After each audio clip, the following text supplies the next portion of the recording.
그리고 마지막 나누기 단계에서는 뭐 이런 질문을 할 수 있어요. 우리 상담에서도 이런 질문 많이 할 거예요. 상담을 마치고 일상으로 돌아간다면 무엇이 좀 달라졌을 것 같아요?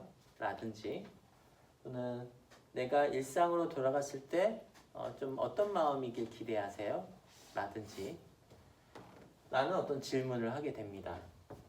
나누기 단계에서는 크게 전체적인 과정으로 보면 뭐 이런 작업을 해요. 공급 단계 끝나고 나서 주요한 역할들이 있잖아요. 엄마도 있었을 것이고 아버지도 있었을 것이고 헤어진 어떤 남자친구도 있었을 거예요. 그럼 디렉터가 함께 그 역할을 나눴던 사람들에게 이렇게 얘기합니다. 아까 우리 엄마 역할 하셨잖아요. 엄마로서 우리 주인공에게 한마디 해주신다면 라고 질문을 할 수 있어요. 그러면 얘기하겠죠. 딸아, 그때 엄마가 미안하다고 얘기 못해서 참 엄마가 마음이 아프다. 엄마가 그때는 참 잘못한 것 같아. 미안하다. 사랑한다. 라고 얘기를 하겠죠. 그리고 역할을 벗는 거예요.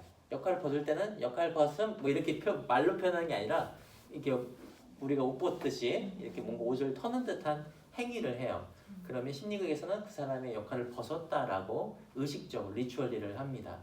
그리고 본인으로서 주인공에게 격려가 되는 말을 한마디 해주신다면 이라는 질문을 해요. 그러면 그 역할을 했던 사람이 이제 그 역할로서가 아니라 본인으로서 그 주인공의 삶의 이야기를 듣고 나도 사실 비슷한 경험이 있다 라고 얘기와 지지와 격려를 할 수 있고요. 그리고 그 역할들이 다 끝나고 나면 집단원들 중에 혹시 비슷한 경험이 있으시면 주인공에게 격려의 말씀 좀 부탁드린다라고 얘기합니다. 근데 이제 우리가 사이코 드라마를 잘 모르니까 대부분 분들이 그런 거 잊고 사세요. 충고하거나 왜 하거든요. 그거 힘든 것도 아니에요. 뭐 그런 거 갖고 울고 그래요. 이런 분들 계시는데 그럴 때는 디렉터가 적절하게 다시 한번 방법을 소개해 주셔야 돼요. 금방 얘기해 주신 방식이 아니라 좀 격려할 수 있게 힘이라는 말로 좀 바꿔주세요 라고 좀 적절히 바꿔주셔야 합니다.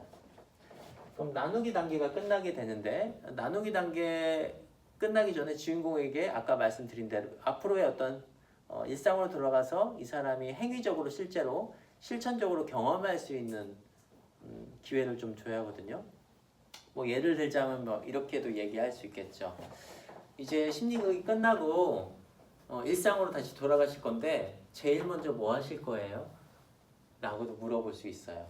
그러면 아까 남자친구하고 헤어져서 내가 너무나 속상했는데 어떤 분이 이렇게 얘기하시기도 해요. 새로운 사람 한번 찾아보려고요. 뭐 이렇게 하시기도 해요.